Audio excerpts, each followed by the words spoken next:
Tako kot že zadnjič, ko smo želeli pojasnilo, ali je res naročil umor avstrijskega državljana Nikice Martinovića, se Zemljarič tudi zdaj, ko poskušamo razčistiti, ali je res dejal, da bi bilo Janšo treba ubiti, spretno izogiba kameri. Očitno teren postaja vse bolj spolzek. Ker mimo vratarja ni poti do Zemljaričeve pisarne, pokličemo še sekretarko.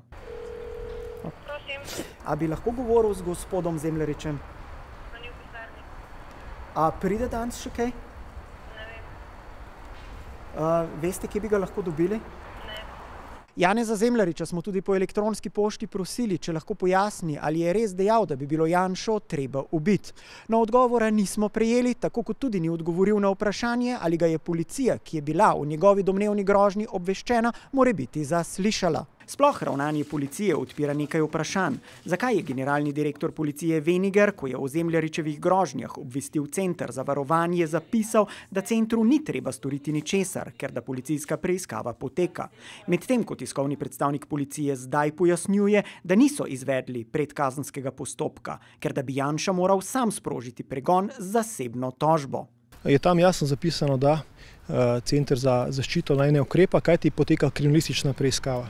Zato seveda zelo čudi izjava tiskovnega predstavnika policije, ki ugotavlja, da je v tem primeru bilo storjeno kaznivo dejanje, ki se preganja na predlog oškodovanca. Seveda sam menim, da temu ni tako. No pa saj tudi nekdanji premier Borut Pahor ni vložil civilne tožbe, da je policija lahko aretirala in zaprla Zagajskega, ki mu je grozil s smrtjo. Enako bi morali tudi Zemljariča preganjati zaradi napada na predstavnika države, je prepričan nekdanji direktor Sove. Menim, da 353. člen, ki govori o tem, da napad na inštitucije države in tudi konkretno predsednika vlade, je to vrstno kaznivo dejanje in v tem primeru je zagrožena kazen 15 let. In naj ponovno poudarim, tudi sam poskus oziroma napeljevanje je kaznivo.